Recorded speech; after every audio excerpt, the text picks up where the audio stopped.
Assalamualaikum warahmatullahi wabarakatuh. Waalaikumsalam warahmatullahi wabarakatuh. Ma'asyiral muslimin rahimakumullah. Dengan puasa kita mengendalikan nafsu. Kalau nafsu kita kendalikan, setan nggak berkutik. Jadi yang mengendalikan nafsu itu nilai puasa. Nafsu terkendali, setan terikat. Kalau puasa, kalau nggak puasa, setannya ngebludak. Jadi jangan digambarkan, wah kalau bulan puasa setan dirantai. Rantainya kayak apa? Yang rantai siapa? Arti setan diikat di sini ialah nafsu dikendalikan. Dengan apa? Mengatur makan dan minum. Puasa kan sebenarnya logikanya mengatur perpindahan waktu makan dan minum saja. Apabila perut besar ini teratur demikian rupa, syahwat tidak menggelegak, dia terkendali. Dengan hidup pandai mengendalikan nafsu, iblis tidak berdaya dan tidak berkutik. Ma'asyiral muslimin rahimakumullah, Nabi bersabda, la yu'minu ahadukum hatta takuna hawahu taba'an lima ji'tu bih. Belum sempurna iman kamu kalau nafsumu belum ikut apa yang aku bawa. Yang dibawa Nabi tidak lain daripada syariat, termasuk di dalamnya pelaksanaan ibadah puasa. Karena itu saya pesan kepada seluruhnya, jangan kalau puasa kayak orang ngancem. Siang bisa mengendalikan nafsu, tapi begitu maghrib berbunyi, nafsu sudah tidak terkendalikan lagi. Itu namanya puasa orang ngancem. Kayaknya biarin siang gua tahan, ntar lo maghrib. Begitu maghrib berbunyi, sudah macam bendungan pecah. Semua isi meja pindah ke perut. Akhirnya kalau siang dia setengah mati kelaparan, habis buka setengah mati kekenyangan. Dua-duanya jelek. Kalau sudah kekenyangan, yang enak kan ngukur balik. Tidur. Maghrib liwat, isya out, trawek boten. Temennya nyamper ke masjid yuk trawek duluan deh, gua kenyang bener nih. Kenyang. Berbuka itu yang bagus pakai etik ya. Etika buka itu. Maghrib berbunyi, cukup seteguk air, 3 butir korma atau sepotong kue. Sholat maghrib. Selesai sholat maghrib, masuk ronde kedua. Waktunya agak panjang.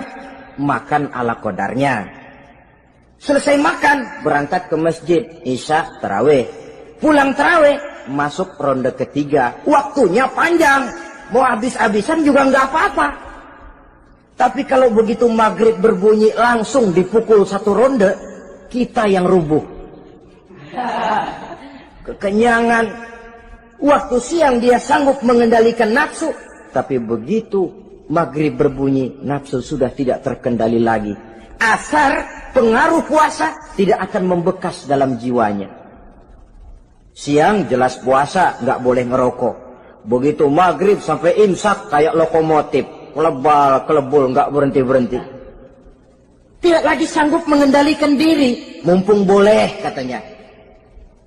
Sampai pernah kejadian ada orang bangun sahur kesiangan, bingung dia waktunya tinggal dikit. Mau sahur dulu nggak keburu ngerokok, mau ngerokok dulu takut nggak keburu sahur. Akhirnya bareng, sebelah nyuap nasi, sebelah ngerokok. Itu macam mana rasanya kalau sudah kayak begitu? Padahal pengaruh daripada melaksanakan puasa akan terlihat dari sejauh mana seseorang dalam hidup mampu mengendalikan nafsu. Bukan pada waktu memang dilarang, tapi pada waktu diizinkan. Di situ yang paling kelihatan. Kalau waktu siang saudara mampu mengendalikan nafsu, itu jelas saja memang seharusnya orang puasa. Malam dalam keadaan makan boleh, minum boleh, masih mampu mengendalikan nafsu. Dalam arti makan dan minum pada batas yang wajar saja. Itulah yang dikehendaki dari melaksanakan ibadah puasa. Sehingga ibadah itu membekas dan ikut membentuk kepribadian orang. Sekali lagi, jangan cuma waktu siang saja bisa mengendalikan nafsu. Di waktu malam pun dalam kondisi yang memang dihalalkan, kita juga hendaknya mampu mengendalikan nafsu. Jadi inilah perlunya puasa yang pertama, supaya kita bisa mengendalikan nafsu. Yang kedua, puasa itu melatih kita hidup sederhana. Orang sufi mengajarkan, orang yang paling kaya ini sebenarnya orang yang hidupnya paling cukup. Sedangkan orang miskin adalah orang yang kebutuhannya kelewat banyak. Maka yang paling kaya, bahkan yang maha kaya, itu sebenarnya cuma Allah. Sebab apa? Dia nggak perlu apa-apa.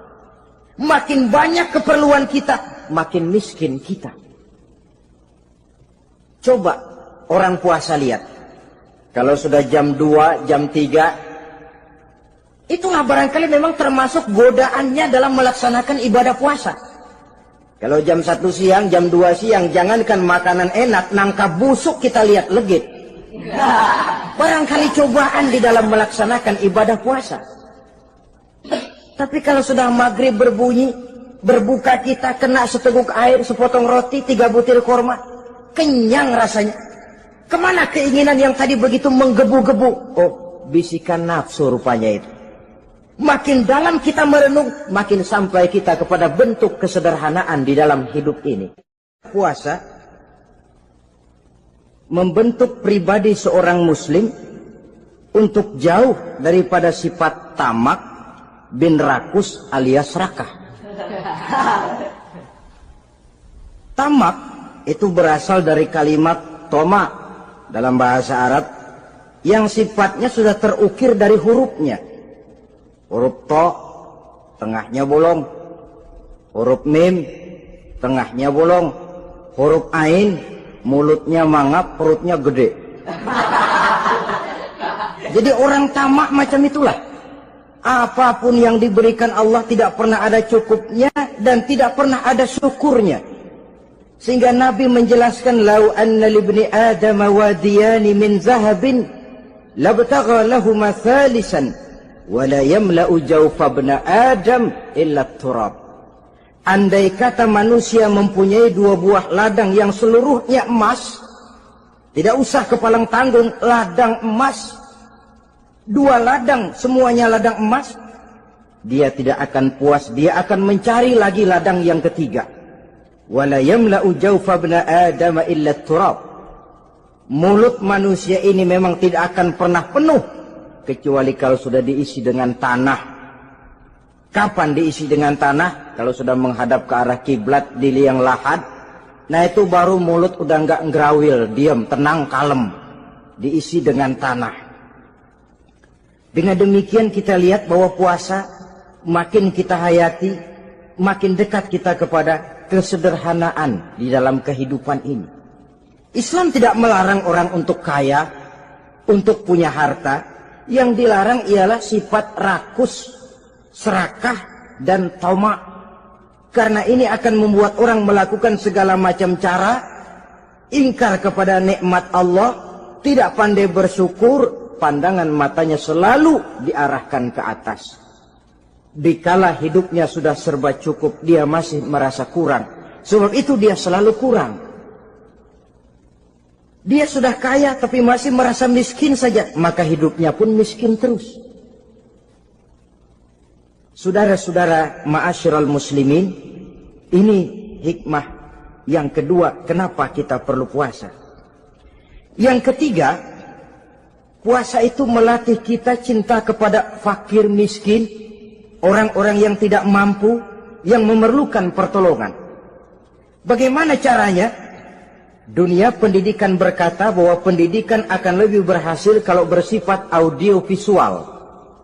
Mengajar anak berenang, bawa ke kolam. Mengajar anak naik sepeda, berikan sepedanya. Mengajar orang cinta fakir miskin, rasakan apa yang dirasakan oleh fakir miskin. Apa itu? Lapar, haus. Kan nggak bisa ngajarin anak berenang teori saja. Ke kolam nggak pernah. Teori hafal luar kepala. Gaya dada begini, gaya 200 meter begini, gaya kupu-kupu begini, gaya bebas begini. Teori hafal ke kolam nggak pernah. sekali terjun gaya batu. Sudah nggak timbul-timbul lagi. Nggak bisa ngajar anak naik sepeda cuma teori saja. Sepedanya tidak pernah diberikan. Hafal teori, bab 1 pegang setang. Bab 2 dorong. Bab 3 kaki kanan naik pedal kanan. Bab 4 genjot. Hafal teori, megang sepeda nggak pernah. Begitu dikasih sepeda dia naik, habis tukang bakso.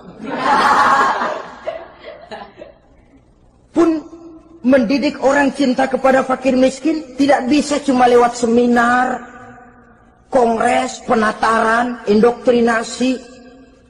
Diadakan simposium, seminar, diskusi supaya orang cinta kepada fakir miskin, tapi yang bicara orang kenyang semua. Bagaimana hati ini mau peka? Islam itu nggak usah banyak teori lah. Rasakan saja lapar, haus, enak nggak? Kalau kau tahu lapar dan haus tidak enak, kau lapar haus cuma sebentar. Habis maghrib, laparmu hilang, hausmu hilang. Bagaimana saudara-saudaramu muslimin yang terkapar di kolong-kolong jembatan? Yatim piatu yang hidup terlunta-lunta. Perempuan-perempuan tua hidup miskin, anak pun banyak perlu uluran tangan. Lapangan kerja sulit, persaingan hidup makin tajam. Meringkuk mereka di sudut-sudut kehidupan. Beratap langit, beralas bumi, tanpa tahu kapan hidup dan nasibnya akan berubah. Di situ pekaklah hati untuk hidup tidak cuma buat kepentingan diri dan perut sendiri saja, tapi mampu memberikan pertolongan sesuai dengan kemampuan kepada mereka yang memang memerlukan. Sebuah hadis menyatakan, irhamu ahlal ardi yarhamkum man fis sama. Sayangilah apa yang ada di permukaan bumi, nanti yang di langit akan sayang kepadamu. Si kaya sayang kepada yang miskin lalu menolongnya. Yang alim sayang kepada yang awam lalu membimbingnya. Yang pemimpin sayang kepada rakyat lalu melindunginya. Yang di langit akan sayang kepada kita, akan turun rahmah berlimpah, akan tercipta keberkahan dan ketenangan dalam hidup. Tapi kalau sebaliknya, yang kaya malah nyantap yang miskin, yang pemimpin malah menggilas yang rakyat, yang alim malah membodoh-bodohi orang yang memang sudah bodoh, akan terwujudlah malapetaka. Bukan rahmah yang turun dari langit, tapi azab akan menimpa kita semua. Orang yang menghayati lapar, menghayati haus, akan timbul kepekaan sosial. Hidup tidak cuma untuk diri sendiri saja, tapi mampu melihat lingkungannya. Yang keempat, kita perlu puasa untuk menumbuhkan sifat jujur dan disiplin. Coba lihat, kalau tengah hari bulan puasa, andai kata saudara masuk ke dalam kamar seorang diri, saudara kunci dari luar, lalu saudara makan, tidak seorang pun tahu. Tapi kenapa itu tidak kita lakukan? Ada semacam perasaan malu. Malu kepada Allah. Iya, orang lain tidak tahu. Iya, manusia bisa saya bohongi, tapi Allah. Atau umpamanya waktu sholat zuhur, saudara sholat zuhur di masjid, umpama ketika ngambil air wudhu, giliran ke kemur, saudara korupsi dikit aja, telan. Jangan Nabi sumu tasihhu. Berpuasalah kamu, badanmu akan sehat. Sebab apa? Saya katakan tadi, semua energi dihasilkan dari perut besar sini. Itu makanan yang kita makan, mulai dari keju sampai singkong, mulai dari hamburger sampai combro, masuk perut besar, digiling, lalu ditransfer ke seluruh tubuh. Oleh perut besar ini, mekanisme kerjanya persis pabrik besar. Yang kalau kita hayati, Allahu Akbar. Fatabarakallah ahsanul khaliqin.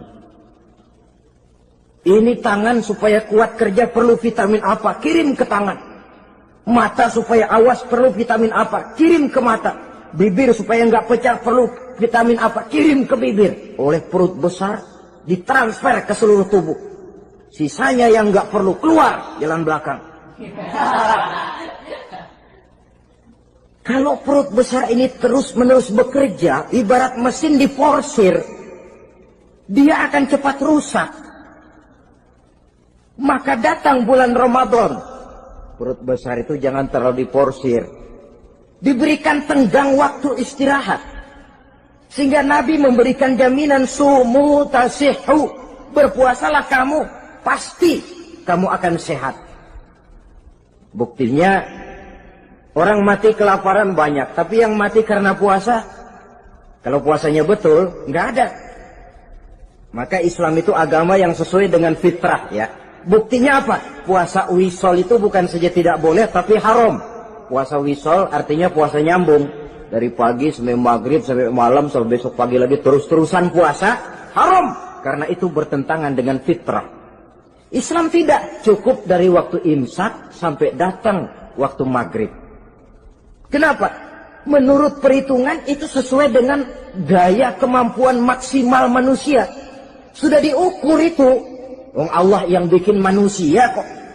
Jadi kalau Allah perintah puasa, itu sudah dalam kemampuan daya tampung dari kapasitas yang dimiliki manusia. Orang mati kelaparan banyak, yang mati karena puasa nggak ada. Belum pernah saya dengar ada warta berita, sari berita-berita penting dalam siaran ini, gara-gara bulan puasa orang Islam pada mati. Nggak ada. Yang mati kelaparan banyak, tapi yang mati karena puasa tidak ada. Nabi menjamin sumu tasihhu. Berpuasalah kamu, pasti badanmu akan sehat. Ma'asyiral muslimin, kalau sudah tahu kita apa perlunya kita berpuasa, pembicaraan akan saya lanjutkan bagaimana seharusnya kita puasa. Puasa yang ideal itu yang bagaimana? Al-Imamul Ghazali menjelaskan, orang yang puasa itu ada 3 macam.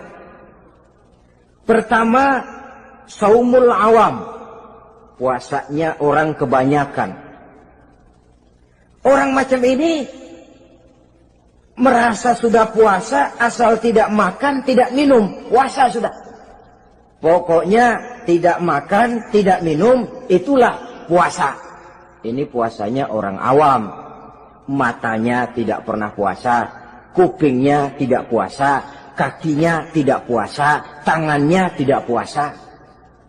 Ini puasa orang awam, kebanyakan. Hasilnya tidak mustahil seperti yang dikatakan Nabi tadi.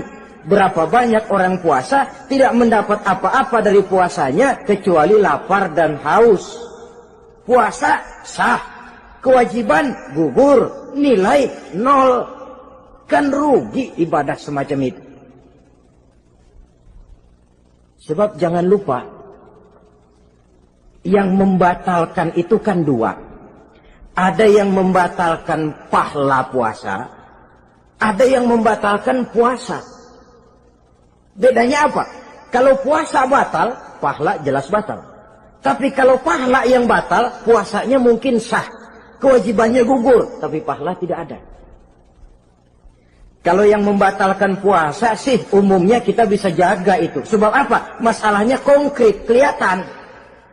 Apa yang membatalkan puasa? Misalnya makan dan minum yang disengaja walaupun sedikit. Batal. Sedikit tapi sengaja tidak mengenyangkan, batal. Mamanya pentol korek yang kecil itu. Sengaja telan waktu puasa, batal. Kan sedikit pak, nggak kenyang kok. Sengaja. Sengaja itu yang bikin batal. Tapi kalau tidak sengaja seperti lupa, itu tidak batal.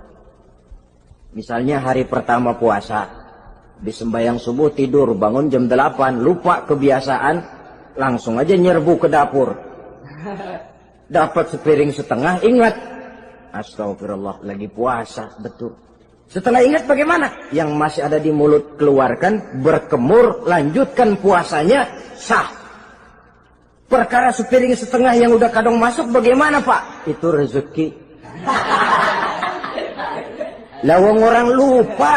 Lupa itu kan jenis yang ma'fu anhu. Jenis yang dimaafkan. Makan dan minum yang disengaja walaupun sedikit. Batal. Batal puasanya. Apalagi muntah yang disengaja, batal puasa itu. Ukuran sengaja kan kita tahu. Apalagi hilang akal, seperti gila atau pingsan, batal puasa. Apalagi hubungan suami istri di waktu siang secara sengaja, batal. Kalau sengaja, kalau nggak sengaja, enggak. Namanya nggak sengaja. Umpamanya, saya nggak sengaja Pak, tahu-tahu udah nyampe situ, gimana? Yang nggak batal, cuma begitu ingat, buru-buru selesai mandi, lanjutkan puasanya, sah. Jangan begitu ingat sih ingat Pak puasa, cuman tanggung. Nah, ini tanggung ini yang bikin jadi batal. Dan jangan lupa, orang yang membatalkan puasa karena hubungan suami istri, dendanya paling berat. Seorang sahabat pernah lapor, halaktu ya Rasulullah. Ya Rasul, celaka saya. Ma'ahlakak, apa yang bikin kamu celaka? Saya lagi puasa Ramadan ya Rasulullah, saya nggak tahan. Lalu, saya nyelonong sama istri saya. Pengantin baru ini rupanya. Nyelonong bagaimana? Ya nyelonong.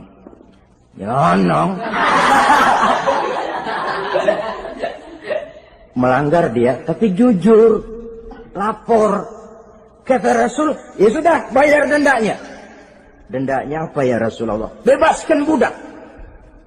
Aduh, saya nggak punya budak ya Rasulullah. Tidak punya? Tidak punya. Puasa 2 bulan berturut-turut. Tidak boleh diselang-seling. Syahraini mutatabi'aini. 2 bulan berturut-turut. Tidak boleh diselang-seling. Gimana? Sanggup puasa 2 bulan berturut-turut? Enggak kuat ya Rasulullah. Enggak kuat? Enggak kuat. Ramadan yang sebulan aja saya nyelonong. Apalagi 2 bulan. Kalau kau tidak kuat juga, beri makan 60 fakir miskin. 1 orang 1 mud. Ya Rasulullah. Apalagi? Jangan memberi makan 60 fakir miskin. Kalau istri saya di rumah sehari masak, 3 hari libur. Saya orang susah ya Rasulullah. Saya pikir lagian ya orang kebangetan juga. Udah melarat sama larangan berani. Rasul masuk ke dalam kamar, keluar kembali bawa sekeranjang kecil kurma. Kalau kau tidak punya apa-apa, bawa pulang ini. Sedekahkan kepada orang-orang miskin di kampungmu sebagai pembayar dendamu. Ya Rasulullah. Apalagi? Di kampung saya itu yang paling miskin saya. Waduh, rusak bener ini orang. Apa marah Rasul? Beliau malah senyum. Ya sudah, kalau memang yang paling miskin kamu, bawa pulang saja itu kurma, beri makan anak istrimu di rumah. Orang ini udah melanggar larangan, dapat kurma lagi. Yang kedua, watak hukum Islam itu elastis, fleksibel, tidak kaku. Tidak kalau sudah begitu ya mesti begitu, itu tidak. Yang sering kaku kan kitanya umat Islam di dalam memahami Islam. Saudara hadirin yang saya hormati, yang tidak boleh itu pun di waktu siang. Kalau malam sejak maghrib sampai sebelum imsak, pada awal perintah puasa tidak boleh. Tapi ternyata banyak juga yang nyerempet-nyerempet. Sampai Allah turunkan, uhilla lakum lailatas siyami arrafasu ila nisaikum. Dihalalkan bagi kamu pada malam puasa bergaul dengan istrimu. Jadi barangkali di antara pendengar ini ada yang pengantin baru, tolong sabarlah di waktu siang. Tunggu maghrib berbunyi. Kalau sudah maghrib habis buka, mau buka lagi juga nggak apa-apa. Terserah saja. Ini yang membatalkan puasa. Yang kita sulit mengontrol, yang membatalkan pahalanya. Apa misalnya? Ngomong-ngomongin orang. Puasa. Ngomongin orang jalan terus. Itu ya tetangga kita. Kenapa emang? Oh, anu. Kita sih bukan ngomongin orang ini. Bukan ngomongin orang katanya. Ngomongin tuyul. Anu. Bohong. Orang puasa bohong, apa puasanya batal? Tidak. Puasanya sah. Yang batal mungkin pahalanya. Saudara-saudara ma'asyiral muslimin rahimakumullah. Mata, terutama di kota-kota besar, menjaga mata ini kadang-kadang kita nggak pengen lihat tapi kelihatan. Sebab itu memang yang tidak boleh ngeliatin. Kalau kelihatan lain, kelihatan itu kan rezeki. Orang kita nggak mau tapi kelihatan. Yang kelihatan itu sebentar. Kata Imam Ali, nazaratul ula laka wa tsaniyatu alaika. Pandangan pertama untukmu, yang kedua atasmu. Jadi begitu kelihatan, ya sudah. Jangan kelihatan tapi manteng aja nggak mau. Jadi mantengnya ini yang jadi urusan. Saudara hadirin yang saya hormati, dengan kata lain, berusahalah kita untuk puasa zahir batin. Itu yang pertama tadi. Puasa tingkatnya orang saumul awam disebut. Tingkat yang kedua, saumul khawas. Puasanya orang khusus. Bagaimana ini? Di samping tidak makan dan tidak minum, panca inderanya sudah ikut puasa. Matanya puasa, kupingnya puasa. Asal ada diajak ngomong-ngomongin orang, maaf ya, kuping saya lagi puasa. Kakinya puasa, diajak jalan ke tempat yang tidak baik, dia bilang maaf saja, kaki saya lagi puasa. Diajak nyolong, maaf, tangan saya lagi puasa. Tidak cuma sekedar tidak makan dan tidak minum, panca inderanya sudah ikut puasa. Sekurang-kurangnya, seperti inilah puasa kita. Zahir, batin. Nah, yang tertinggi disebut saumu khawasil khawas. Puasa orang khusus yang lebih khusus lagi. Ini sudah the first class ini. Puasanya orang fit. Bagaimana puasanya orang ini? Di samping tidak makan dan tidak minum, puasa panca inderanya, hatinya juga sudah ikut puasa dari seluruh keinginan yang selain Allah. Wah, ini kelas tinggi. Orang yang puasa macam ini, andai kata jam 3 sore dia berpikir, ntar sore buka pakai apa ya? Dia menganggap batal pahalanya. Kenapa? Masih mikirin makanan. Kalau kita kan bukan cuma mikirin, ngancem. Waduh, jam 5 di meja udah bederek es kopior, kelapa muda, cendol. Apa yang mau diminum lebih dulu? Tingkat yang tertinggi ini, hatinya juga puasa dari semua keinginan yang selain Allah. Idealnya, sekurang-kurangnya kita puasa zahir batin. Zahirnya menahan diri dari yang membatalkan puasa, batinnya mencegah diri dari yang membatalkan pahala puasa kita. Tidak ada setiap kita, entah kecil entah besar, sengaja terlupa, pasti mempunyai yang namanya khilaf dan salah. Allah Tuhan kita Tuhan yang ramah dan rahmah. Manusia, dosamu banyak tapi ampunanku lebih banyak. Salahmu besar, rahmatku jauh lebih besar. Kau sujud di hadapanku, aku bangga melihatnya. Kau menangis di hadapanku, aku senyum melihatmu. Kau berjalan menujuku, aku berlari menyambutmu. Karena itu amalan yang sangat dianjurkan di bulan ini, memperbanyak istighfar. Itu kalau istighfarnya Nabi Adam. Ada istighfarnya Nabi Yunus. Ibu kenal Nabi Yunus? Di mana kenalannya? Sok tahu. Nabi Yunus itu ketika berdakwah kepada kaumnya yang bandel, memberikan peringatan, kalau kalian tidak mau beriman akan turun azab. Kapan Yunus? Akan. Kenapa mesti akan? Sekarang aja kalau mau saya tungguin. Kurang ajar betul ini umat.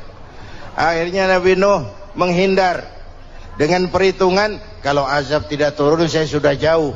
Meragukan janji Tuhan. Lalu naik kapal, dinaiki oleh Yunus, kapal mogok. Dicari siapa biang keroknya ini. Diundi, ternyata Yunus. Sampai 3 kali diundi. Dibuanglah Yunus ke dasar laut. ditelan oleh ikan nun atas perintah Allah. Telan itu Yunus, jangan pakai dikunyah, rusak urusan. Telan saja, simpan di perutmu.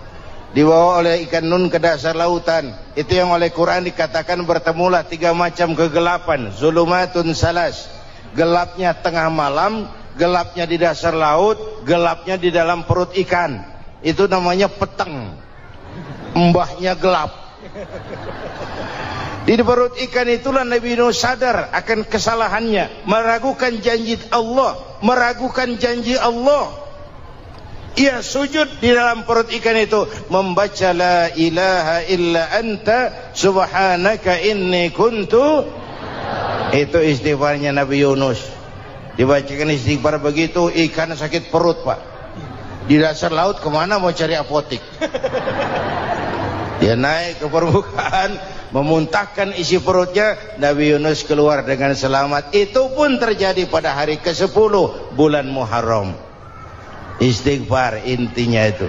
Itu amalan utama bulan Muharram, memperbanyak istighfar.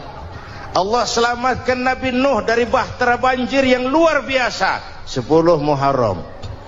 Allah selamatkan Nabi Ibrahim dari pembakaran Raja Namruz 10 Muharram. Setelah Nabi Ibrahim itu menghancurkan berhala-berhala, Abrahat pulang mau ibadah, lihat Tuhannya berantakan, marah besar. Siapa yang menghancurkan Tuhan-Tuhan kita ini? Ada yang lapor, kami lihat Ibrahim. Tangkap. Belum ada bukti, tangkap dulu yang penting, bukti belakangan. Tangkap.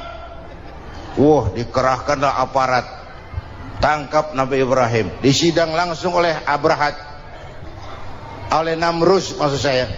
Ibrahim, kau yang menghancurkan berhala-berhala kami ini, Tuhan-Tuhan kami. Siapa bilang? Ada yang lapor. Saya dengar enggak semua berhala itu hancur. Ada yang paling besar, angkat tangan, saya lihat ada kampak di tangannya. Barangkali yang besar itu iseng tuh, yang kecil-kecil dikampakin. Tanya aja sama dia, kamu gila? Kenapa? Masa kami disuruh nanya berhala? Nggak bisa jawab. Nggak bisa jawab. Lah kenapa disembah? Lebih gila mana sih? Tahu nggak bisa jawab kenapa disembah? Kurang ajar kamu Ibrahim. Bakar, dibakar. Ketika Ibrahim dilempar ke kobaran api yang menggunung, Allah perintah api, ya naru kuni bardan wa salaman ala Ibrahim. Hai api, dinginlah sampean. Api Madura waktu itu, Pak. Hai api, dinginlah sampean, selamatkan Ibrahim. Api tunduk kepada perintah Allah. Ibrahim masuk ke kobaran api, selembar rambut pun tidak terbakar. Kenapa? Apinya tunduk kepada perintah Allah. Kenapa? Karena Ibrahim orang yang takut kepada Allah. Api tunduk kepada perintah Allah. Kalau kita baca ayat itu, masuk ke api, mateng. Sudah hadirin yang saya muliakan, oleh karena itu selamatnya Ibrahim dari pembakaran Raja Namruz itu pun pada 10 Muharram, Yaumul Asyura, hari ke-10 dari bulan Muharram. Imedia.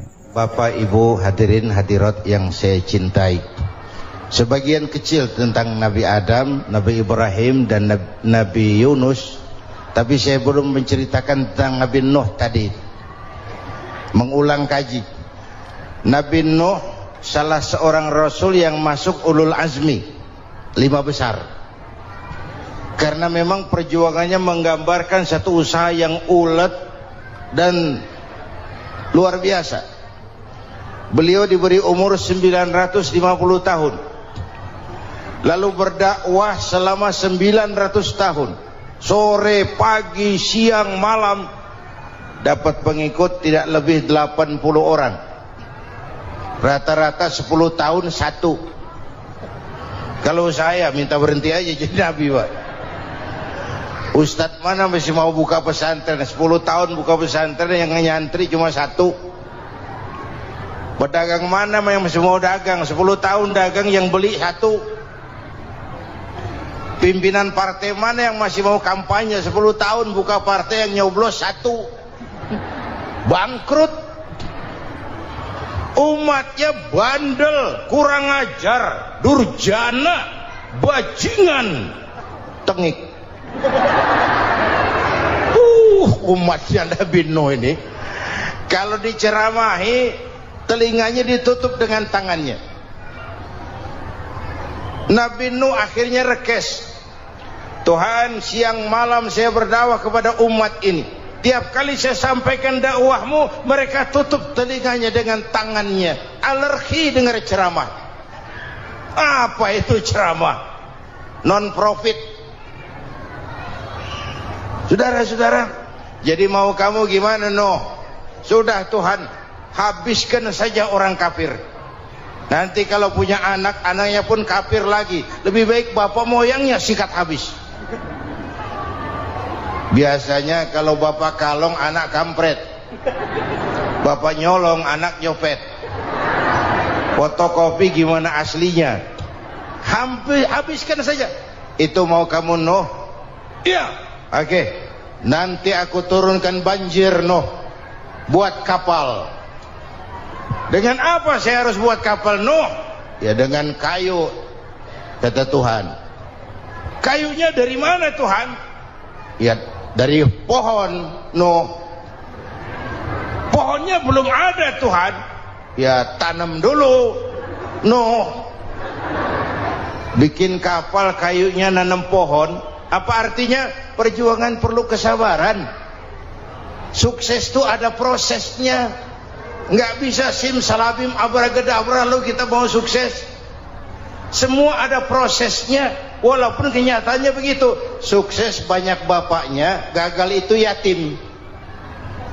Kalau kita sukses banyak yang ngakuin. Yang baru ketemu pakai manggil encing. Ketemu baru, tapi sukses banyak bapaknya. Gagal yatim, nggak ada yang mau ngakuin kalau kita gagal itu. Udah bikin kapal dengan kayu di tengah kampung, bikin kapal ini. Bayangkan di tengah kampung bikin kapal, orang kafir makin menjadi-jadi. Lihat no, kenapa? Makin sarap. Bikin kapal di tengah kampung mau belayar kemana? Tuh lihat, kalau orang nggak tahu tujuan, mountain setengah jalan. Proses yang dinilai bukan finalnya. Ya kayak gitu kesimpulannya. Saya enaknya sendiri. Bikin kapal, kapal mendekati selesai, ini orang kafir rame-rame datang ke kapal Nuh. Mau apa? Buang najis. Sakit perut berangkat ke kapal Nabi Nuh. Nongkrong, dapat 2-3 tumpuk, pulang. Penuh lantai kapal dengan najis manusia. Inilah perjuangan. Bukan jalan raya lurus bertabur bunga di kanan kirinya. Banyak ondak dan duri, fitnah, caci maki, antipat, segala macam. Nuh. Ada orang tua dasar kafir, kurang ajar, sudah stroke berangkat juga ke kapal Nuh. Mau buang najis, pincang-pincang digotong orang. Selesai buang najis dia bangun, mau pulang, pegangan tiang kapal terpeleset, jatuh di atas tumpukan najis. Terjadi keajaiban, yang stroke-nya sembuh, lumpuhnya hilang, berangkat digotong-gotong pulang, jalan gagah sekali. Tapi orang kampungnya heran, ente sudah sembuh? Sudah. Berobat di mana? Kok begitu paten? Di kapal Nuh. Masih banyak.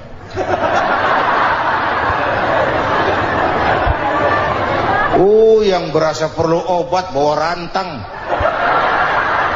ambil, bersih lagi geladak kapal itu. Sudah selesai Nuh? Selesai. Oke, kau orang yang beriman bersamamu, binatang serba sepasang, naik Nabi Nuh, naik orang beriman, naik binatang serba sepasang. Ini cikal bakal penyelamatan manusia, Pak. Naiklah orang beriman, sudah naik semua. Nabi Nuh kontrol. Ini contoh buat kita, kontrol. Sudah naik semua teman-teman. Sudah. Pemimpin yang baik bukan cuma terima laporan di belakang meja. Laporan itu yang mana juga bagus. Sama juga kampanye. Kampanye yang mana juga merdu. Kalau aja yang dihitung. Pernah ada calon bupati kampanye janji, kalau saya berhasil kita akan banyak bangun jembatan di daerah kita. Rakyat tanya, Pak, nggak ada sungai di kampung kita, Pak. Dia bilang, sungainya kita bangun sekalian. Udah kadung janji, mana pula orang mau bangun sungai itu. Saudara-saudara, kontrol. Jangan cuma tunggu laporan di belakang meja. Semua laporan bagus. Ya Bu? Bu?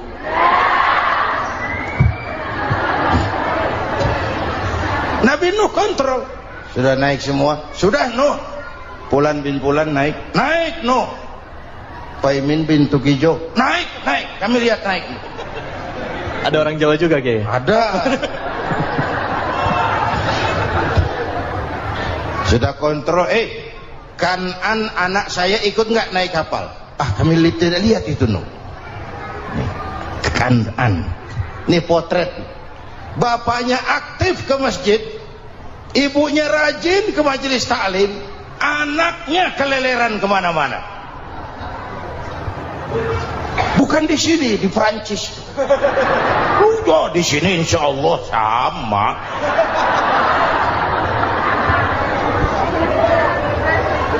Nuh karena sayang anak, Nuh karena cinta anak, Nuh karena tanggung jawab anak, cari naik ke atas kapal. Lihat Kan'an, anak saya, nggak lihat Nuh. Turun ke ruang bawah, periksa lagi. Mang, ayah Kan'an di dia. Jamaah Tasik ini rupanya di dalam. Tuh ayah Mang. Ayah kemana ya budak ini? Turun ke bawah, tanya lagi. Ono Kan'an toh? Orang nano raketok. Rombongan Jawa Tengah naik ke atas buritan. Dari buritan kelihatan ternyata Kan'an tidak ikut naik kapal, kumpul di darat bersama orang kafir. Ini potret kita sekarang. Kumpul sama orang kafir, hanyut anak-anak kita, ditelan budayanya orang kafir, ditelan tradisinya orang kafir, ditelan pergaulannya orang kafir. Nuh karena sayang anak dari atas manggil. Dalam Quran dijelaskan itu.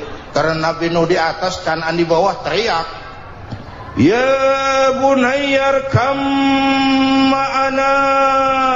Begitu dalam Quran ayatnya. Cuma Bang ini pakai gaya memanggil supaya kelihatan kegambar, kira-kira Nuh manggilnya begitu. Ini namanya gaya dakwah, Pak. Kalau ceritanya datar nggak menarik. Maka Nuh memanggil Kan'an, ya bunayyar kam ma'ana. Kata yang dengar, ini gaya orang manggil, ya bunayyar kam ma'ana. Kan'an kesini nak, naik kapal sama papi. Kata Kan'an di bawah itu, enggak mau papi, John di sini saja. Kata Nuh, jangan nak, Allah sedang murka, akan turun banjir. Kalau datang banjir papi, sa'awi ila jabalin ya'simuni minal ma', saya akan naik ke gunung tinggi yang bisa menyelamatkan saya dari banjir. Kan'an naik ke gunung, gunung dihantam banjir, Kan'an mati sampai sekarang. Yang kelima, Nabi Musa, kisah Muharramnya ini. Lahir dalam kondisi yang sulit karena Fir'aun mimpi akan lahir seorang anak dari keturunan Bani Israel yang akan menghancurkan kerajaannya. Kata Fir'aun, sudah lahir belum anaknya? Belum. Kalau gitu mulai malam ini Laki-laki dilarang bergaul sama istrinya. Semua perempuan hamil di bawah pengawasan negara. Mulai hari ini kalau lahir anak laki-laki turut nama Bani Israel, penggal. Satpol PP disiapkan. Udah ada kayaknya. Ada. Patroli.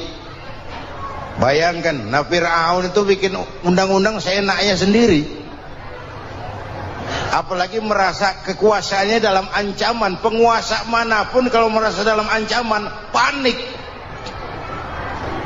Padahal kekuasaan itu kayak harimau. Makin lama ditaiki, makin sulit turun.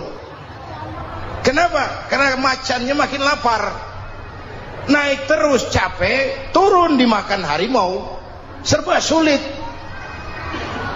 Saudara-saudara, kalau kita mau belajar dari Pak Harto, saya melihat kekurangan Pak Harto cuma satu, terlambat berhenti.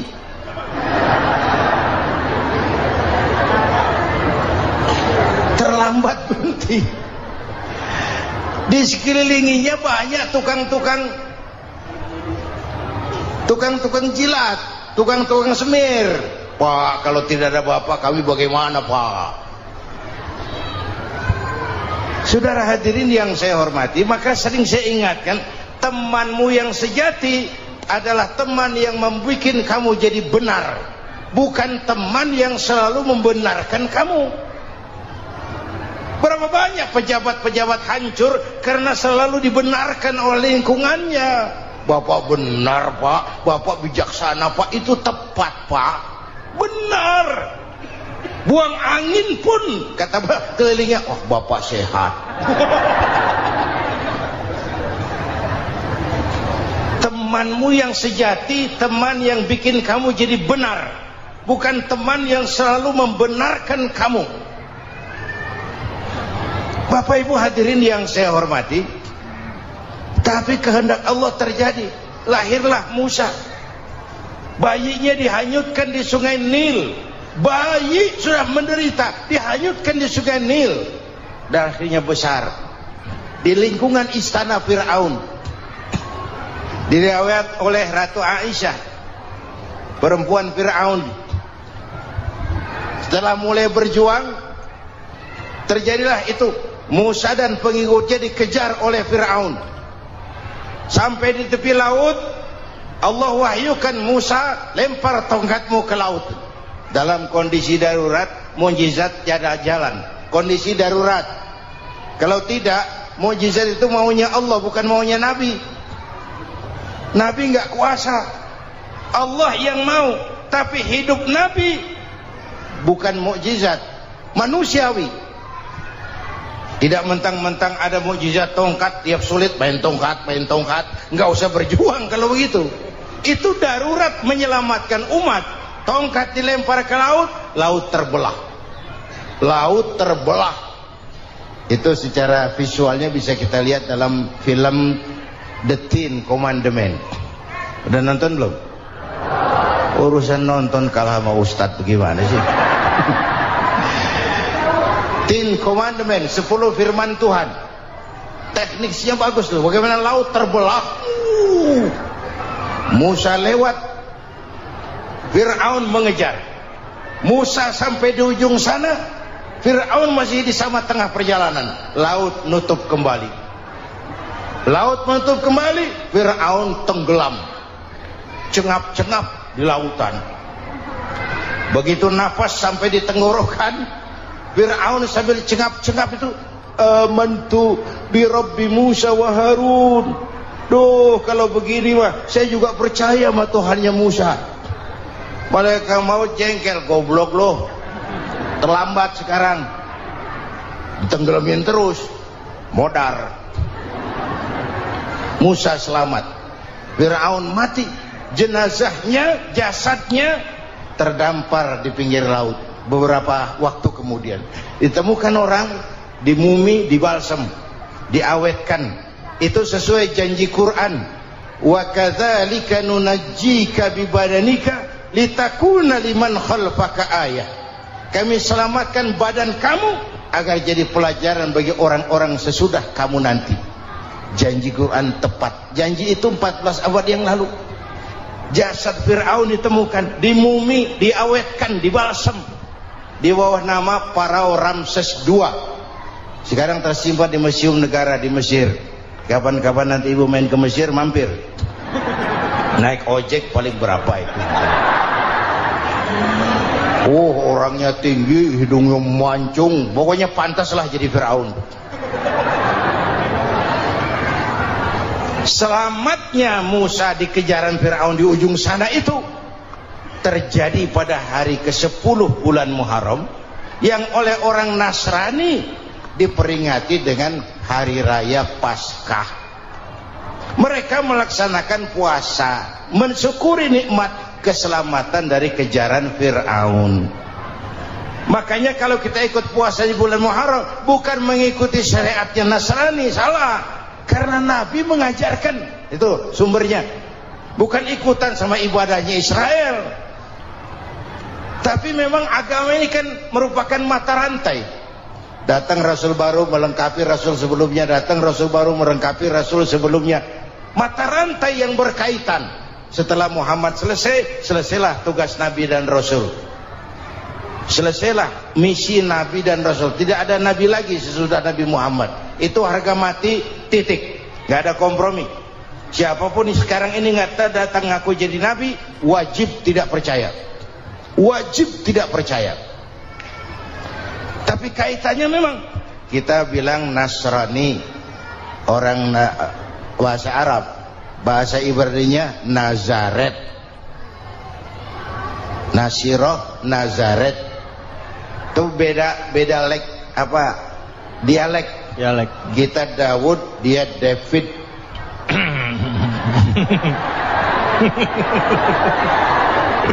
Ibrani. Kita Ali, dia Alek. Kita Sulaiman, dia Solomon. Kita Camat, dia Comot. Ini yang ngomong ini comot sembarang. Imedia. Bapak dan Ibu jamaah yang saya cintai, pertanyaan pertama, hijrah qalbiyah. Ada hijrah badaniyah, hijrah fisik yang dilakukan Nabi dan sahabat dari Mekah ke Madinah. Itu hijrah badaniyah. Ada hijrah qalbiyah, hijrah hati. Dan ini yang kita perlukan sekarang. Karena refleksinya akan membias kepada alur kehidupan. Kalau hati kita mau berhijrah, fisik akan ngikuti. Hijrah dari tempat, dari malas ibadah menjadi rajin ibadah. Hijrah dari maksiat kepada yang ma'ruf, dari berpecah belah menjadi bersatu. Hijrah seperti itu yang sangat kita perlukan. Subhanallah, sangat luar biasa apa yang sudah disampaikan oleh guru kita almarhum Kiai Haji Zainuddin MZ. Sahabat beriman yang dirahmati Allah, tetaplah di channel ini, jangan kemana-mana dulu karena tausiah ini belum selesai. Dan masih banyak lagi hal-hal menarik yang akan disampaikan oleh guru kita almarhum Kiai Haji Zainuddin MZ. Maka dari itu tetaplah di sini dan mari kita lanjutkan kembali. Selamat mendengarkan. Apalagi masyarakat ini paternalistik. Kita harus hijrah mental sekarang ini. Maka yang disampaikan tadi benar. Seorang ketua MK siap mengundurkan diri kalau terbukti anak buahnya terlibat suap. Itu walaupun siap, tapi sudah angin segar buat rakyat. Bahwa masih ada banyak insya Allah pejabat kita yang punya harga diri. Walaupun ada juga pejabat kita yang muka tembok, kulit badak, kuping kebo.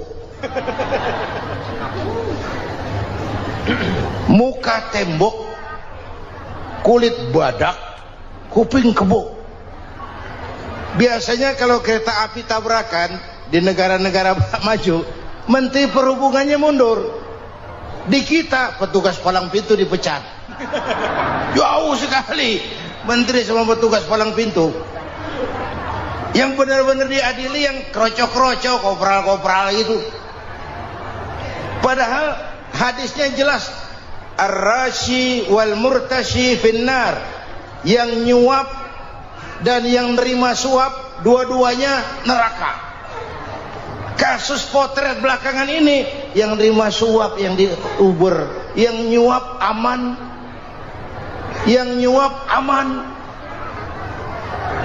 yang korupsi pajak dikecil-kecilin, yang ngemplang pajak aman, padahal ngemplang pajaknya triliunan, padahal dia sudah dikasih fasilitas oleh negara mengelola sumber daya alam negara yang artinya milik rakyat. Dia harus bayar pajak, uang pajaknya dikumpulkan bagi sebesar-besar kemakmuran rakyat. Itu tindakan merugikan rakyat. Karena itu betul, saya setuju, hijrah qalbi yang perlu kita lakukan sekarang. Hijrah hati. Kita ini bangsa Indonesia seperti timnas. Timnas sekarang anak-anak muda sudah berani pakai baju PSSI. Iya. Kenapa? Menang. Coba kalau kalah terus, nanti menang. Tapi bangsa Indonesia itu memang seperti timnas, namanya kesebelasan. 11 orang. Walaupun ada pemain bintang, ya ada presiden, gubernur, menteri, itu bintang-bintang. Tapi bintang baru ada artinya kalau dibantu 10 pemain yang lain. Cristiano Ronaldo, siapa itu? Penyerang tengah Real Madrid, bintang.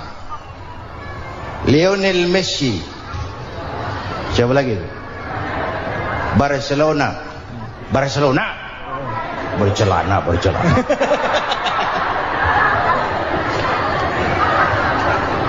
Michael Rooney, bintang Manchester United.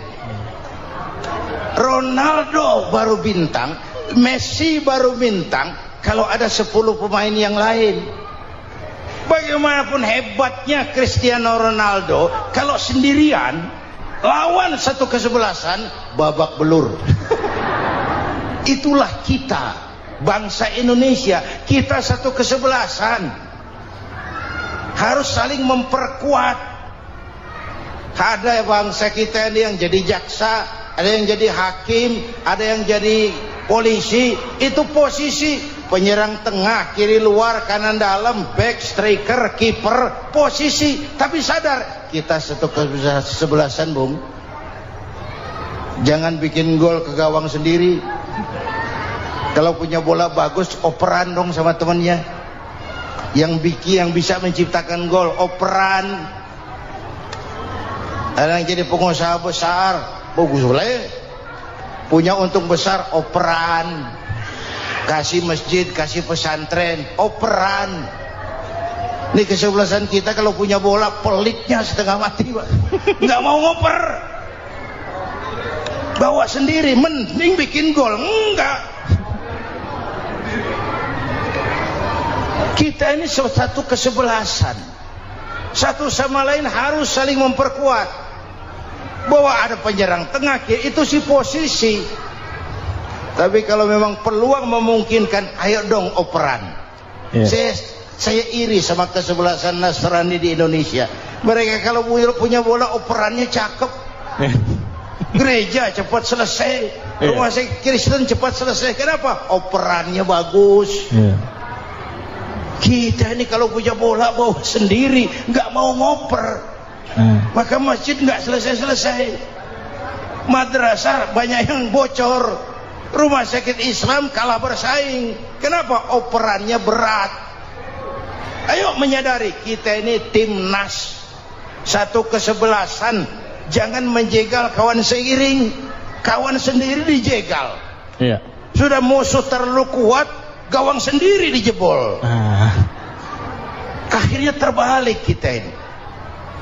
Ujian terberat telah diberikan Allah kepada para anbiya, kemudian para aulia, kemudian para ulama. Summal amsal fal amsal, ke bawah dan ke bawah, diuji setiap orang menurut kekuatannya berpegang kepada agama. Karena anak Melayu bilang, kalau takut dengan ombak, jangan berumah di tepi pantai. Kalau takut diterjang ombak, jangan berumah di tepi pantai. Kata ibu tadi, mau jadi pohon tinggi harus berani ketiup angin. Makin tinggi pohonnya, makin keras anginnya. Takut angin, jangan jadi pohon tinggi, jadilah rumput. Enggak ditiup angin tapi diinjak kebo. Apa yang enggak ada resikonya? Apa yang enggak ada resikonya? Semua nabi ada yang dihantam kekuasaan yang arogansi. Ibrahim berhadapan dengan Namrud. Musa berhadapan dengan Fir'aun. Ada yang diuji dengan berhadapan umat yang sangat kurang ajar. Ada yang diuji dengan gosip yang dahsyat. Nabi Yusuf digosipi sama Zulaikha itu. Nabi Yusuf Nabi Yusuf.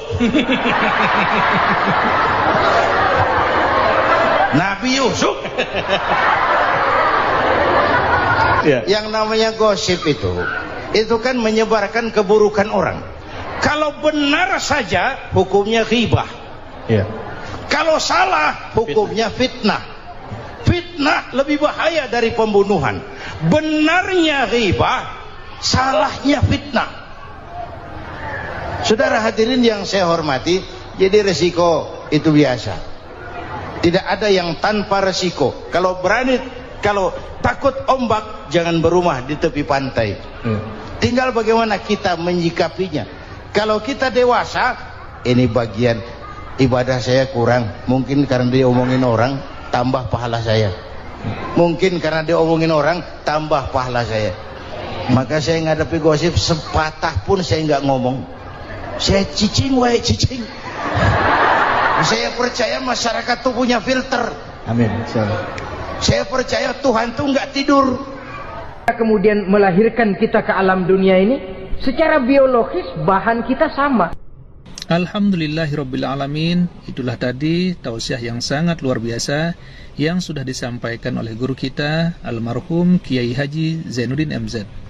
Tentunya banyak sekali ilmu, hikmah dan manfaat yang bisa kita jadikan pelajaran dalam kehidupan kita sehari-hari.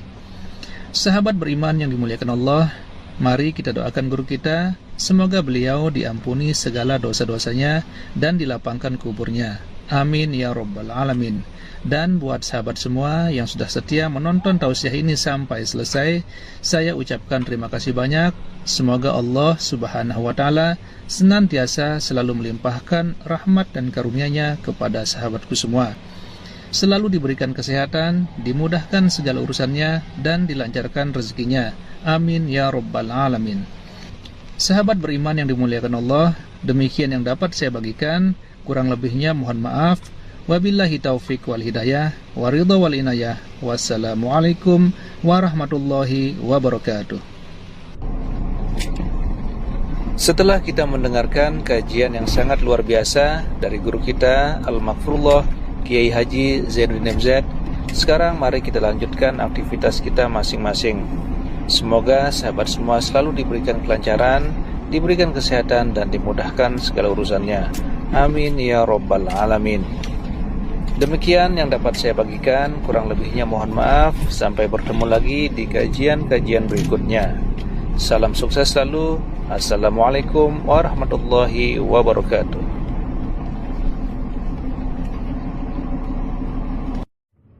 Assalamualaikum warahmatullahi wabarakatuh.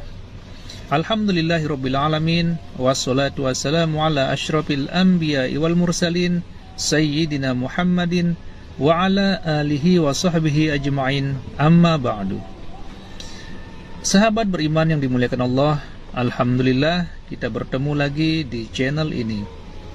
Doa dan harapan saya, semoga sahabatku semua selalu diberikan kesehatan, dimudahkan segala urusannya, dan dilancarkan rezekinya. Amin ya rabbal alamin. Pada kesempatan yang berbahagia ini, saya mengajak sahabatku semua untuk mendengarkan tausiah yang sangat luar biasa dari guru kita almarhum Kiai Haji Zainuddin MZ. Tentunya banyak sekali ilmu dan manfaat yang bisa kita jadikan pelajaran dalam kehidupan kita sehari-hari. Berikut ini mari kita simak bersama isi tausiah dari guru kita almarhum Kiai Haji Zainuddin MZ. Selamat mendengarkan. Adam itu bapak moyang kita.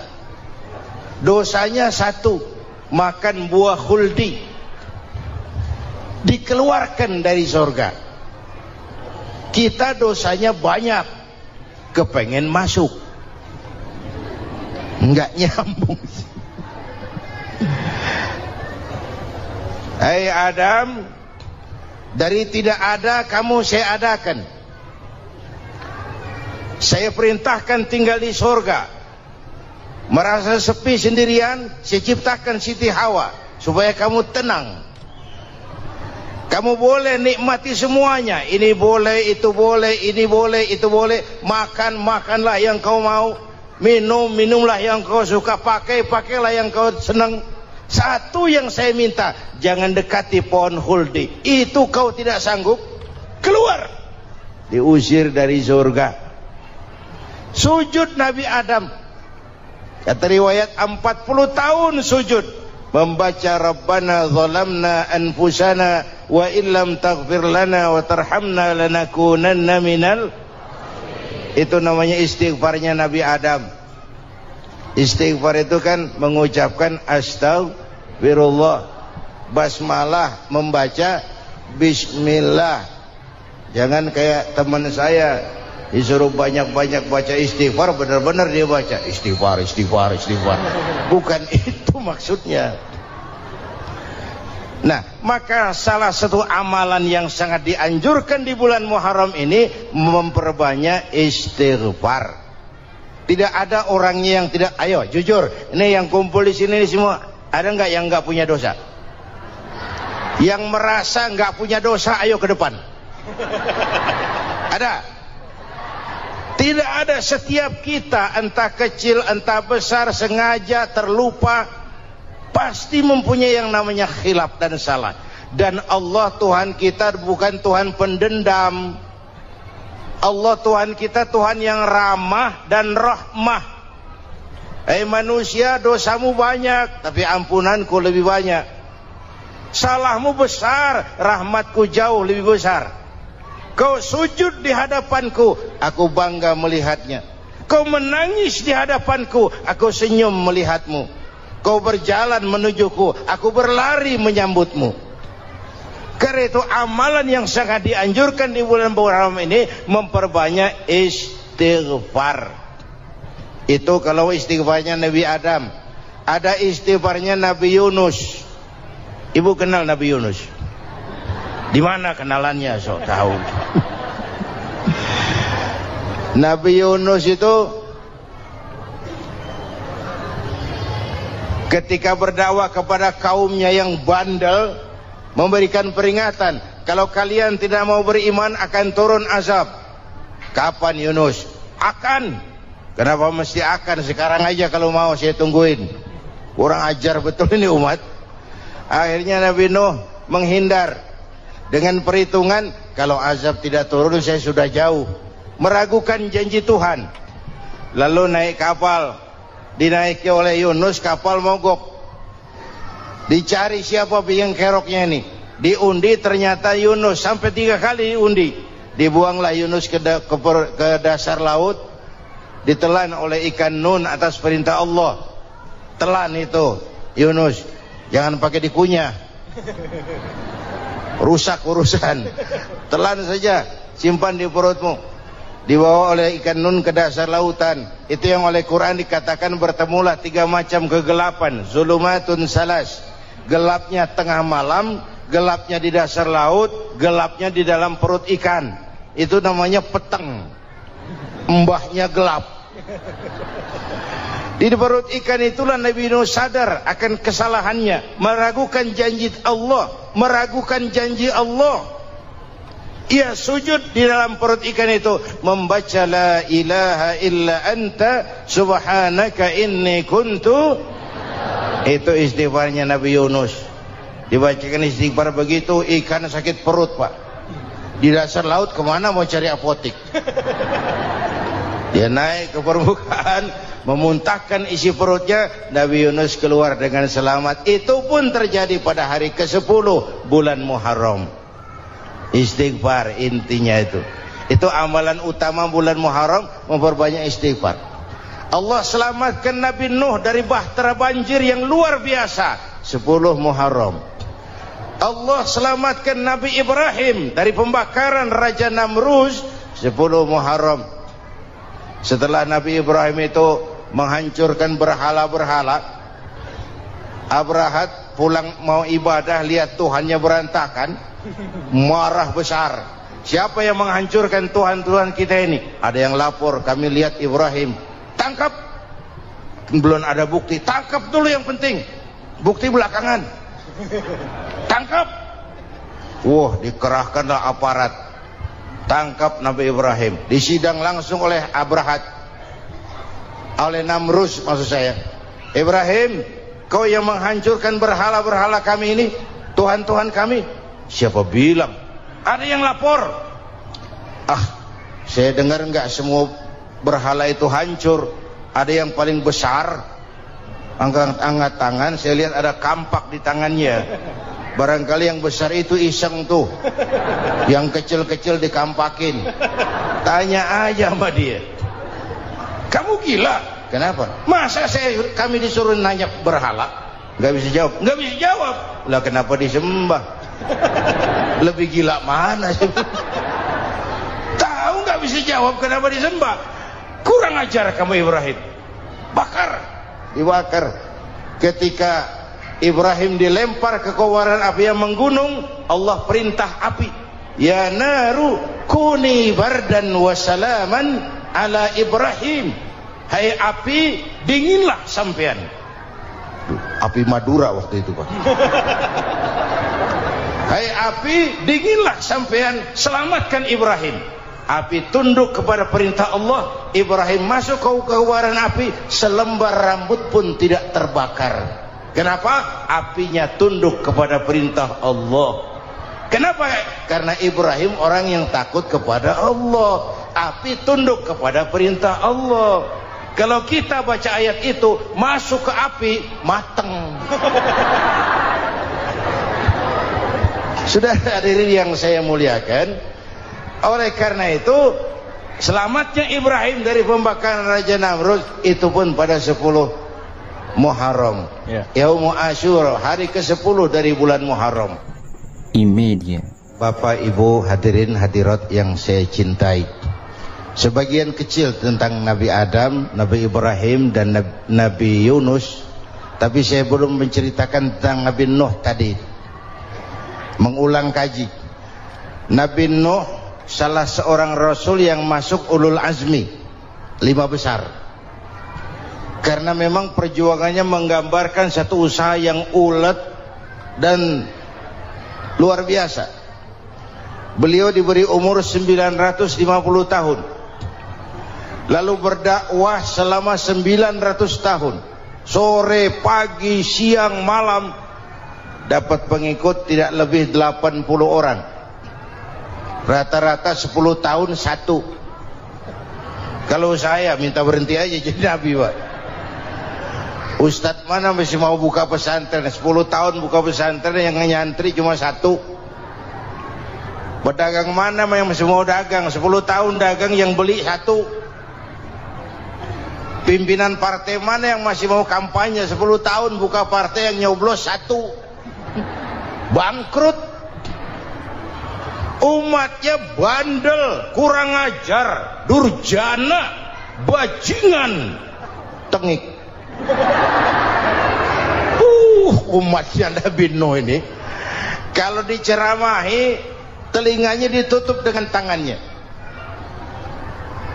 Nabi Nuh akhirnya rekes, Tuhan, siang malam saya berdakwah kepada umat ini, tiap kali saya sampaikan dakwahmu, mereka tutup telinganya dengan tangannya, alergi dengar ceramah.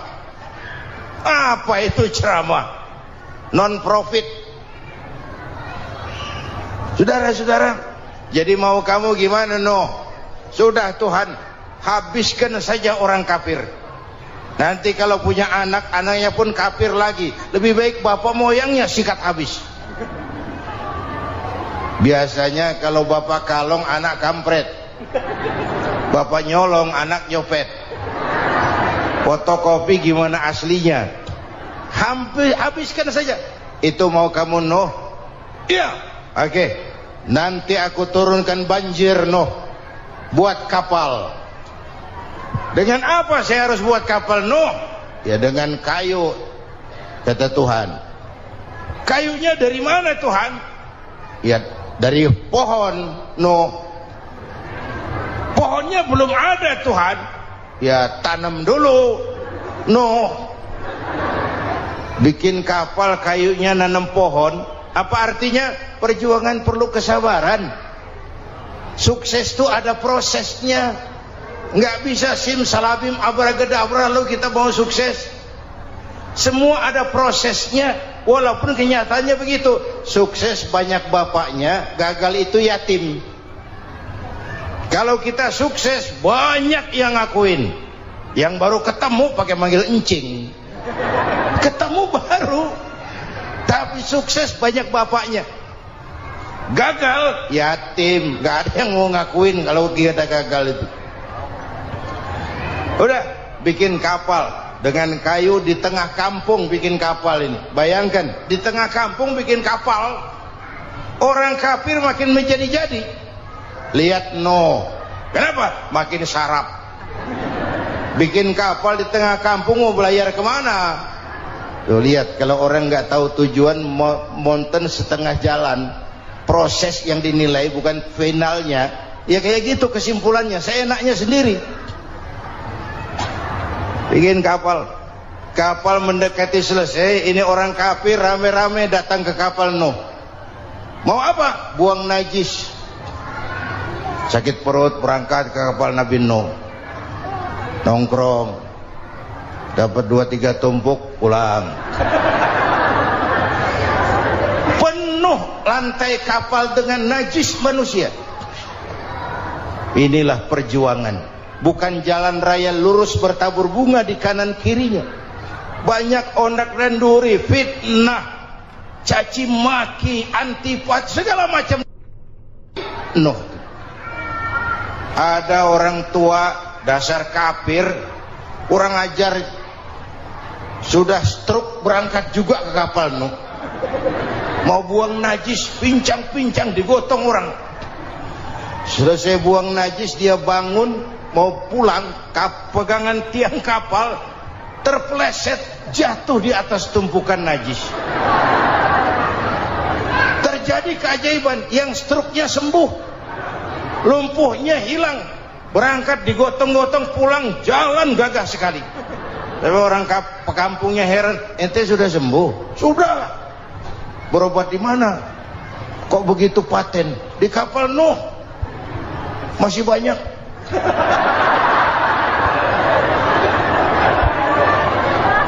Yang berasa perlu obat bawa rantang. Ambil bersih lagi geladak kapal itu. Sudah selesai Nuh? Selesai. Oke, kau orang yang beriman bersamamu, binatang serba sepasang, naik Nabi Nuh, naik orang beriman, naik binatang serba sepasang. Ini cikal bakal penyelamatan manusia, Pak. Naiklah orang beriman, sudah naik semua, Nabi Nuh kontrol. Ini contoh buat kita, kontrol. Sudah naik semua teman-teman, sudah. Pemimpin yang baik bukan cuma terima laporan di belakang meja. Laporan itu yang mana juga bagus. Sama juga kampanye, kampanye yang mana juga merdu. Kalau saya kalau aja yang dihitung. Pernah ada calon bupati kampanye janji, kalau saya berhasil kita akan banyak bangun jembatan di daerah kita. Tanya, Pak, nggak ada sungai di kampung kita, Pak. Dia bilang, sungainya kita bangun sekalian. Udah kadung janji, mana pula orang mau bangun sungai ini. Saudara-saudara, kontrol. Jangan cuma tunggu laporan di belakang meja, semua laporan bagus. Ya Bu? Bu?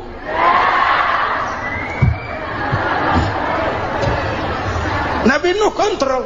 Sudah naik semua? Sudah Nuh. Pulan bin Pulan naik Nuh. Paimin bintu Kijo. Naik, naik. Kami lihat naik. Ada orang Jawa juga Kiai. Ada.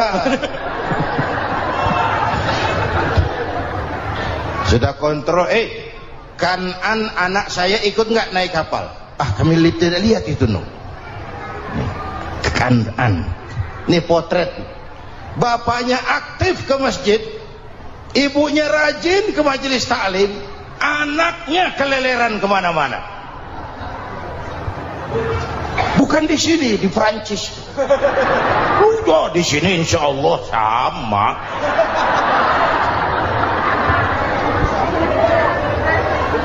Nuh karena sayang anak, Nuh karena cinta anak, Nuh karena tanggung jawab anak, cari naik ke atas kapal. Lihat Kan'an anak saya, nggak lihat Nuh. Turun ke ruang bawah, periksa lagi. Mang, ayah Kan'an di dia. Jamaah Tasik ini rupanya di dalam. Tuh ayah mang. Ayah ika mana ya budak ini? Turun ke bawah, tanya lagi. Ono Kan'an toh? Ora nano raketok. Rombongan Jawa Tengah. Naik ke atas buritan. Dari buritan kelihatan ternyata Kan'an tidak ikut naik kapal, kumpul di darat bersama orang kafir. Ini potret kita sekarang. Kumpul sama orang kafir, hanyut anak-anak kita, ditelan budayanya orang kafir, ditelan tradisinya orang kafir, ditelan pergaulannya orang kafir. Nuh karena sayang anak dari atas manggil. Dalam Quran dijelaskan itu. Karena Nabi Nuh di atas, Kan'an di bawah teriak, ya bunayyar kam ma'ana. Begitu dalam Quran ayatnya. Cuma bang ini pakai gaya memanggil supaya kelihatan ke gambar, kira-kira Nuh manggilnya begitu. Ini namanya gaya dakwah pak. Kalau ceritanya datar nggak menarik. Maka Nuh memanggil Kan'an, ya bunayyar kam ma'ana. Kata yang dengar, ini gaya orang manggil, ya bunayyar kam ma'ana. Kan'an kesini nak, naik kapal sama papi. Kata Kan'an di bawah itu, enggak mau papi, John di sini saja. Kata Nuh, jangan nak, Allah sedang murka, akan turun banjir. Kalau datang banjir papi, sa'awi ila jabalin ya'simuni minal ma', saya akan naik ke gunung tinggi yang bisa menyelamatkan saya dari banjir. Kan'an naik ke gunung, gunung dihantam banjir, Kan'an mati sampai sekarang.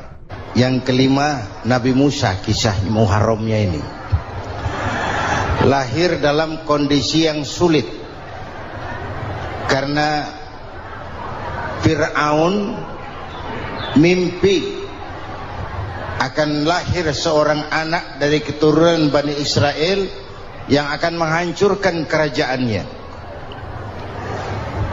Kata Fir'aun, sudah lahir belum anaknya? Belum. Kalau gitu mulai malam ini laki-laki dilarang bergaul sama istrinya. Semua perempuan hamil di bawah pengawasan negara. Mulai hari ini kalau lahir anak laki-laki terutama Bani Israel, penggal. Satpol PP disiapkan. Udah ada kayaknya. Ada. Patroli. Bayangkan, Fir'aun itu bikin undang-undang seenaknya sendiri. Apalagi merasa kekuasaannya dalam ancaman. Penguasa manapun kalau merasa dalam ancaman, panik. Padahal kekuasaan itu kayak harimau, makin lama ditaiki makin sulit turun. Kenapa? Karena macannya makin lapar. Naik terus capek, turun dimakan harimau, serba sulit. Saudara-saudara, kalau kita mau belajar dari Pak Harto, saya melihat kekurangan Pak Harto cuma satu, terlambat berhenti.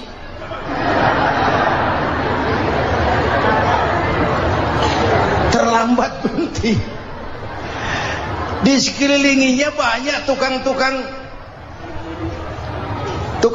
jilat, tukang-tukang semir. Pak, kalau tidak ada bapak kami bagaimana, Pak?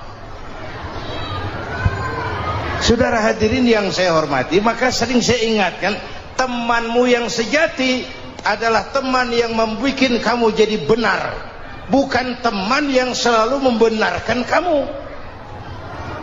Berapa banyak pejabat-pejabat hancur karena selalu dibenarkan oleh lingkungannya.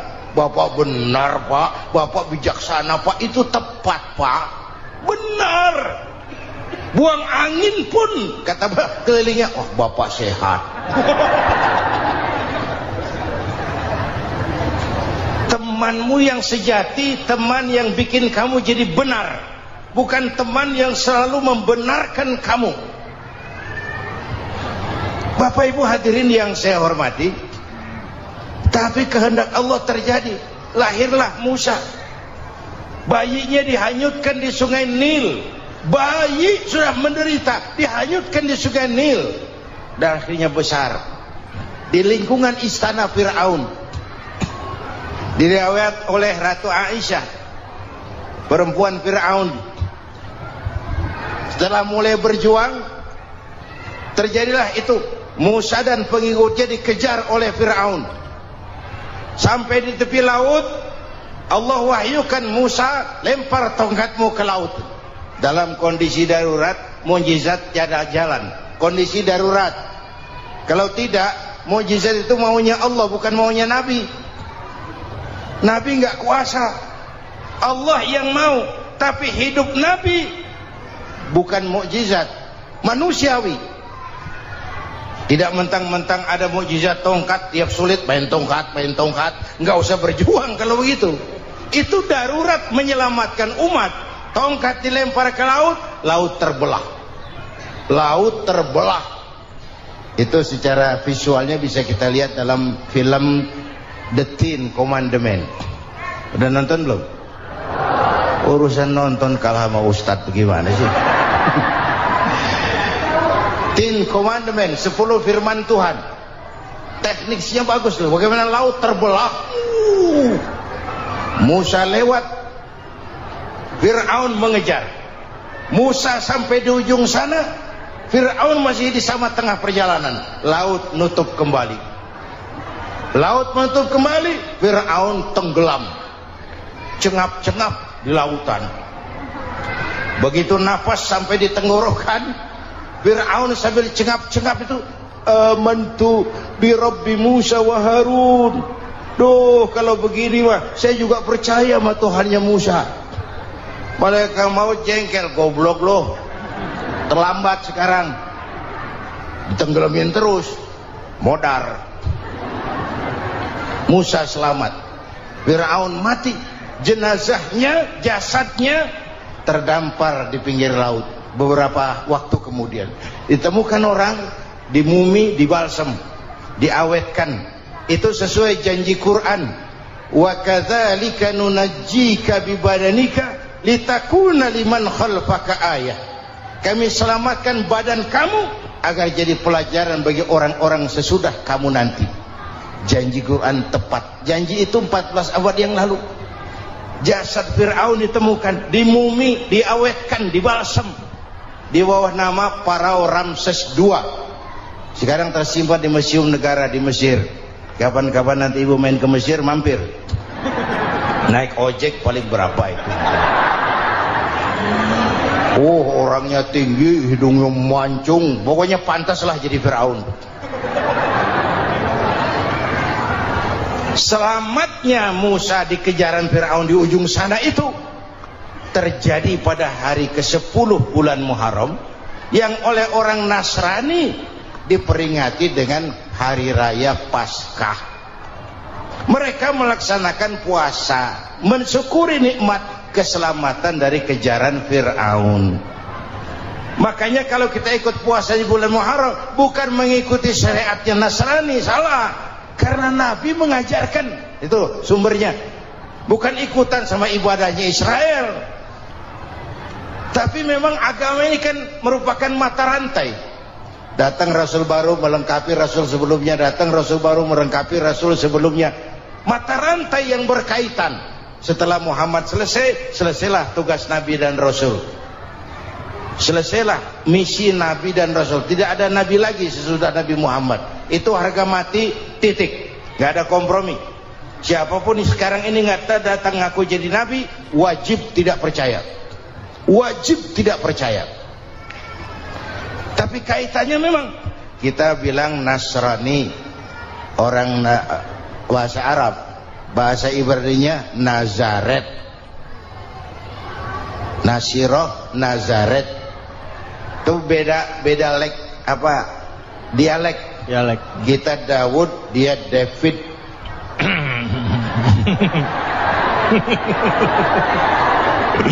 Ibrani. Kita Ali, dia Alek. Kita Sulaiman, dia Solomon. Kita Camat, dia Comot.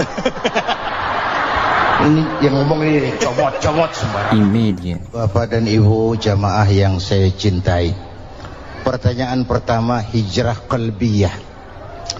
Ada hijrah badaniyah, hijrah fisik yang dilakukan Nabi dan sahabat dari Mekah ke Madinah. Itu hijrah badaniyah. Ada hijrah qalbiyah, hijrah hati. Dan ini yang kita perlukan sekarang. Karena refleksinya akan membias kepada alur kehidupan. Kalau hati kita mau berhijrah, fisik akan mengikuti. Hijrah dari tempat, dari malas ibadah menjadi rajin ibadah. Hijrah dari maksiat kepada yang ma'ruf, dari berpecah belah menjadi bersatu. Hijrah seperti itu yang sangat kita perlukan. Subhanallah, sangat luar biasa apa yang sudah disampaikan oleh guru kita almarhum Kiai Haji Zainuddin MZ. Sahabat beriman yang dirahmati Allah, tetaplah di channel ini, jangan kemana-mana dulu karena tausiah ini belum selesai. Dan masih banyak lagi hal-hal menarik yang akan disampaikan oleh guru kita almarhum Kiai Haji Zainuddin MZ. Maka dari itu tetaplah di sini dan mari kita lanjutkan kembali. Selamat mendengarkan. Apalagi masyarakat ini paternalistik. Kita harus hijrah mental sekarang ini. Maka yang disampaikan tadi benar. Seorang ketua MK siap mengundurkan diri kalau terbukti anak buahnya terlibat suap. Itu walaupun siap, tapi sudah angin segar buat rakyat. Bahwa masih ada banyak insya Allah pejabat kita yang punya harga diri. Walaupun ada juga pejabat kita yang muka tembok, kulit badak, kuping kebo. Muka tembok, kulit badak, kuping kebo. Biasanya kalau kereta api tabrakan di negara-negara maju, Menteri Perhubungannya mundur. Di kita petugas palang pintu dipecat. Jauh sekali menteri sama petugas palang pintu. Yang benar-benar diadili yang krocok-krocok, kopral-kopral itu. Padahal hadisnya jelas, ar-rashi wal murtashi finnar. Yang nyuap dan yang nerima suap, dua-duanya neraka. Kasus potret belakangan ini, yang nerima suap, yang diuber, yang nyuap aman, yang nyuap aman. Yang korupsi pajak dikecil-kecilin, yang ngemplang pajak aman. Padahal ngemplang pajaknya triliunan. Padahal dia sudah dikasih fasilitas oleh negara mengelola sumber daya alam negara yang artinya milik rakyat. Dia harus bayar pajak, uang pajaknya dikumpulkan bagi sebesar-besar kemakmuran rakyat. Itu tindakan merugikan rakyat. Karena itu betul, saya setuju, hijrah qalbi yang perlu kita lakukan sekarang. Hijrah hati. Kita ini bangsa Indonesia, seperti timnas. Timnas sekarang anak-anak muda sudah berani pakai baju PSSI. Iya. Kenapa? Menang. Coba kalau kalah terus, nanti menang. Tapi bangsa Indonesia itu memang seperti timnas. namanya kesebelasan. 11 orang. Walaupun ada pemain bintang, ya ada presiden, gubernur, menteri, itu bintang-bintang. Tapi bintang baru ada artinya kalau dibantu 10 pemain yang lain. Cristiano Ronaldo. Siapa itu? Penyerang tengah Real Madrid. Bintang. Lionel Messi. Siapa lagi? Barcelona. Bercelana.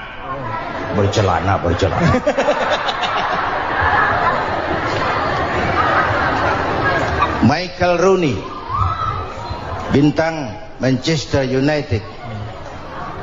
Ronaldo baru bintang, Messi baru bintang kalau ada 10 pemain yang lain. Bagaimanapun hebatnya Cristiano Ronaldo, kalau sendirian lawan satu kesebelasan, babak belur. Itulah kita, bangsa Indonesia. Kita satu kesebelasan, harus saling memperkuat. Ada bangsa kita ini yang jadi jaksa, ada yang jadi hakim, ada yang jadi polisi. Itu posisi penyerang tengah, kiri luar, kanan dalam, back, striker, kiper, posisi. Tapi sadar kita satu kesebelasan, Bung.